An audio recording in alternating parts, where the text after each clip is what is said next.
महाभारत। महाभारत के 25 अनजान पात्र। यन्न भारते तन्न जगति, यानी जो महाभारत में नहीं है वो जगत में भी नहीं है।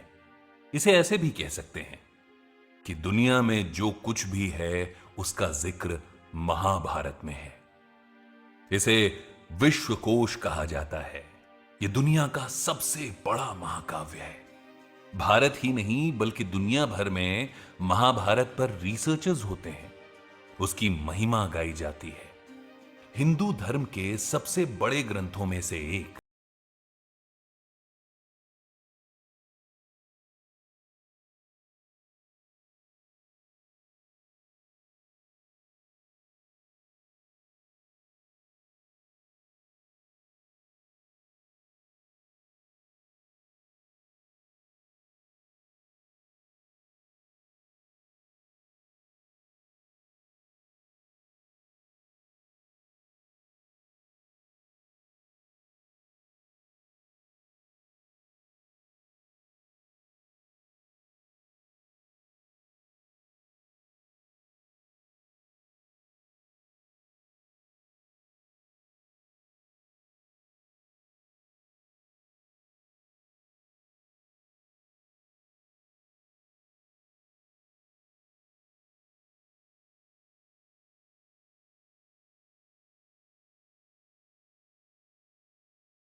और पांडवों के बीच संधि के सभी रास्ते बंद करने वाला यह शख्स था सिंधु नरेश जयद्रथ।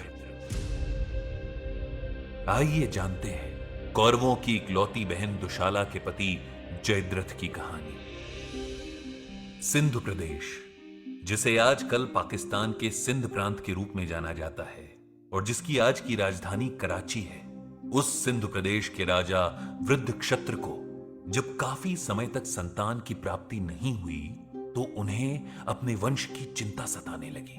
पुत्र प्राप्ति के लिए उन्होंने भगवान शिव की तपस्या की। महादेव ने प्रसन्न होकर वृद्धक्षत्र को पुत्र का वरदान दिया। भोलेनाथ के आशीर्वाद से मिले इस पुत्र का नाम रखा गया जयद्रथ। बचपन से ही जयद्रथ को हर सुख सुविधा उसकी इच्छा से पहले ही मिल जाती। युवा होने पर जयद्रथ का विवाह हस्तिनापुर की राजकुमारी और कौरवों की इकलौती बहन दुशाला से हुआ। जयद्रथ को सिंधु प्रदेश का राजा बनाकर पिता वृद्धक्षत्र तपस्या करने समंतक पंचक क्षेत्र चले गए। राजा बनते ही जयद्रथ भोग विलास में डूबा रहने लगा, लेकिन साथ ही उसे यह डर भी सता रहा था कि जिस सुख सुविधा और वैभव को वो भोग रहा है, अगर वो छिन गया तो। भारतवर्ष में एक से बढ़कर एक शूरवीर और महायोद्धा थे। अगर किसी ने सिंधु प्रदेश की तरफ कुटिल दृष्टि डाली तो उसका सामना वो कैसे करेगा? इसी डर के मारे वो भागा भागा समंतक पंचक क्षेत्र पहुंचा, जहां उसके पिता वृद्धक्षत्र तपस्या में डूबे थे। उसने पिता को प्रणाम करने के बाद उनसे कहा कि पिताजी, आप भी मुझे कोई ऐसा ही वर दीजिए जैसे राजा शांतनु ने अपने पुत्र भीष्म को दिया था। वृद्धक्षत्र मुस्कुराए और बोले, पुत्र, न तो तुम गंगा पुत्र भीष्म हो और ना ही मैं राजा शांतनु। हां, मैं एक श्राप से तुम्हारे लिए सुरक्षा चक्र जरूर तैयार कर सकता हूं। वृद्धक्षत्र ने पुत्र जयद्रथ को श्राप दिया कि जो भी योद्धा तुम्हारी हत्या कर तुम्हारा सर काटेगा, तुम्हारे सर से रक्त की पहली बूंद धरती पर गिरते ही तुम्हारे शत्रु के शरीर में भीषण विस्फोट होगा और उसका सर 100 टुकड़ों में बट जाएगा। संन्यास के बाद भी पुत्र मोह में वृद्धक्षत्र ने पुत्र को रक्षा कवच तो प्रदान कर दिया था, लेकिन वो ये नहीं जानते थे कि यही श्राप उसकी मृत्यु का कारण बनेगा। दुशाला कौरवों की बहन थी तो पांडवों की भी बहन थी। उसका पति सिंधुराज कौरवों और पांडवों दोनों के लिए ही प्रिय और सम्मानित था। पांडवों और जयद्रथ की दुश्मनी की कहानी के पीछे भी सिंधु नरेश की अनियंत्रित वासना थी। हुआ कुछ यूं कि पांडव 12 वर्ष के वनवास का कठिन वक्त काट रहे थे। इसी दौरान एक दिन अपनी सेना की टुकड़ी के साथ जयद्रथ भी जंगल से गुजर रहा था। वहां पानी भरने जा रही द्रौपदी को देखकर जयद्रथ मोहित हो गया। रथ से उतरकर वो पास आया तो द्रौपदी ने अपनी ननद के पति को देखकर नमस्कार किया, लेकिन जयद्रथ काम वासना में अंधा था। उसने रिश्तों की मर्यादा को तार तार करते हुए द्रौपदी का अपहरण कर लिया और सिंधु देश की तरफ रवाना हो गया। आश्रम में द्रौपदी को ना पाकर धर्मराज युधिष्ठिर ने अर्जुन और भीम को उन्हें ढूंढने भेजा। इन दो महायोद्धाओं के आगे जयद्रथ कहां तक भाग पाता। उसकी इस नीच हरकत को देखकर महाबली भीम तो उसकी जान ही ले लेते, लेकिन अर्जुन ने उन्हें रोक दिया। द्रौपदी के आदेश पर जयद्रथ के बाल काट दिए गए और सिर्फ 5 शिखाएं यानी 5 चोटियां रहने दी गई। उसे दास बनाकर धर्मराज युधिष्ठिर के पैर दबाने के बाद मुक्त कर दिया गया। अपमान की ज्वाला में धधकता हुआ जयद्रथ वापस सिंधु देश की तरफ नहीं गया, बल्कि एक निर्जन स्थान पर महादेव की कठिन तपस्या में लीन हो गया। उसकी कठिन तपस्या और त्याग को देखकर भगवान शिव प्रकट हुए। प्रतिशोध की ज्वाला में जल रहे जयद्रथ ने उनसे पांडवों की हत्या का वर मांगा, लेकिन महादेव ने कहा कि पांडवों को मार पाना इस संसार में किसी योद्धा के लिए संभव नहीं है। अर्जुन तो स्वयं इंद्र के पुत्र हैं। उन्हें युद्ध भूमि में हरा पाने का सामर्थ्य किसी योद्धा में नहीं है। हां, यह जरूर हो सकता है कि सिर्फ एक दिन के लिए तुम अर्जुन को छोड़कर बाकी सभी पांडवों पर भारी पड़ोगे।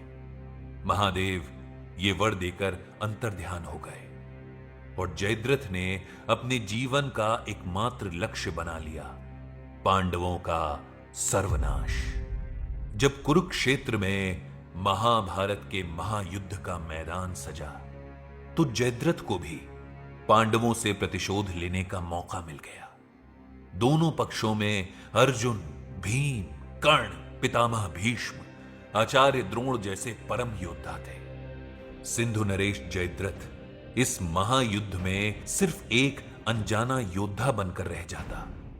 अगर उसने उस महापाप की पटकथा न लिखी होती जिसने इस धर्म युद्ध के सारे नियमों और आदर्शों को नष्ट कर दिया। पितामह भीष्म के बाणों की शैया पर लेटने के बाद आचार्य द्रोण कौरव सेना के प्रमुख सेनापति बने। भारद्वाज मुनि के पुत्र और परशुराम के शिष्य द्रोण का सामना करने का सामर्थ्य सिर्फ अर्जुन में था।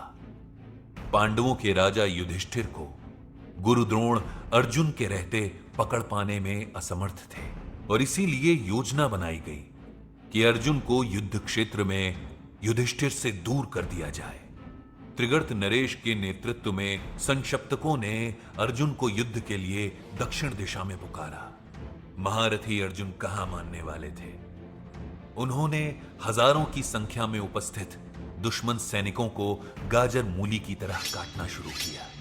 इधर कौरवों के प्रमुख सेनापति आचार्य द्रोण ने युधिष्ठिर को पकड़ने के लिए चक्रव्यूह की रचना करी। इस चक्रव्यूह को भेद सकने वाले अर्जुन तो दक्षिण में युद्ध में व्यस्त थे। ऐसे में उनका यशस्वी पुत्र अभिमन्यु सामने आया।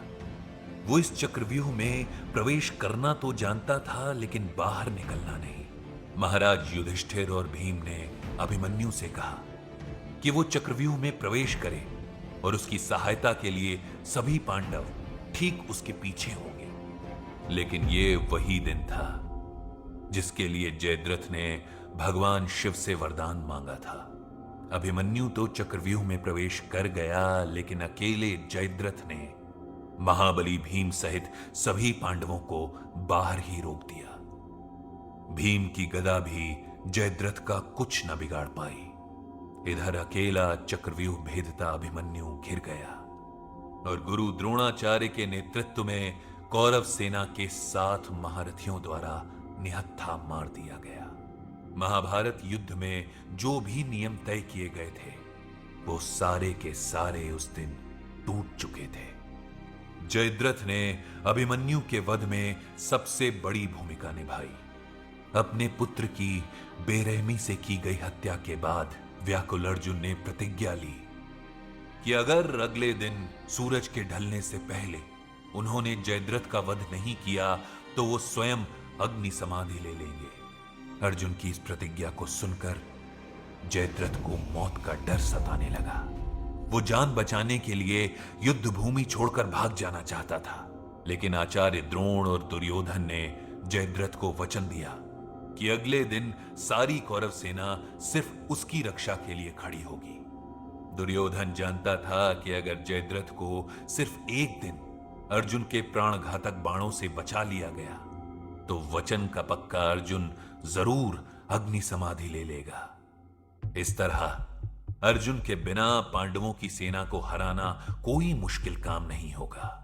जयद्रथ सारी रात ये सोचता रहा कि सूर्य का उदय ही ना हो, लेकिन सूर्य नारायण ठीक समय पर उदित हुए।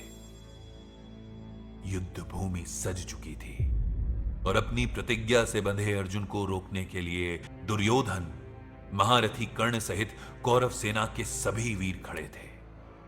दिन भर एक से बढ़कर एक कौरव वीरों से अर्जुन का युद्ध चलता रहा और सारथी श्री कृष्ण रथ को जयद्रथ की तरफ बढ़ाते रहे, जो अपनी जान बचाने के लिए सारी कौरव सेना के सबसे पीछे छुपा हुआ था।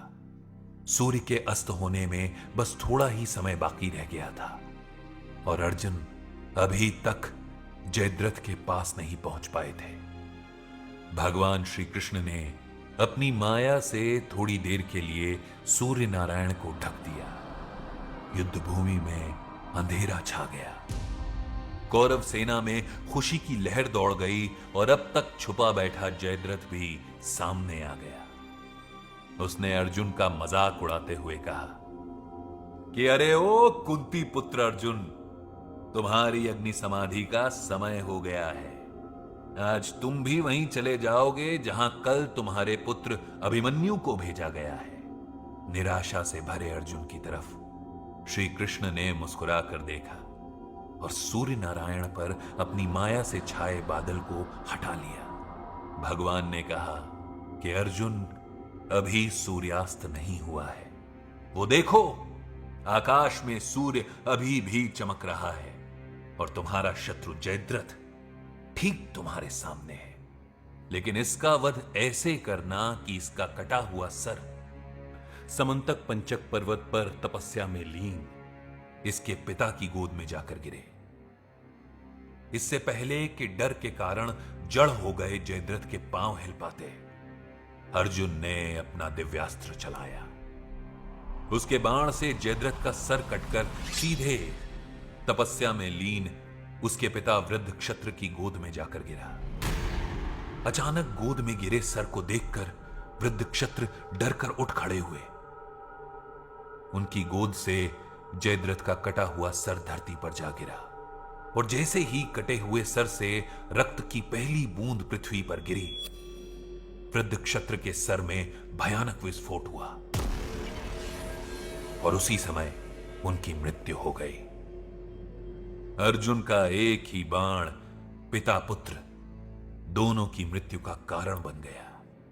जहां जयद्रथ की मृत्यु का कारण उसका नैतिक पतन बना, तो वहीं उसके पिता वृद्ध क्षत्र दुष्ट पुत्र के मोह में मारे गए। जयद्रथ मारा तो गया, लेकिन महाभारत के युद्ध में संधि के सभी रास्तों को बंद कर महाविनाश का परिणाम सुनिश्चित करने के बाद उसके जीवन से हम सब ये सबक सीख सकते हैं कि कामनाओं में अंधा मनुष्य कैसे पतन के रास्ते पर जाता है।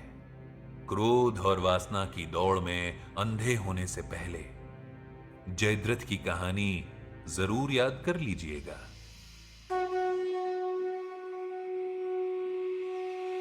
महाभारत महाभारत।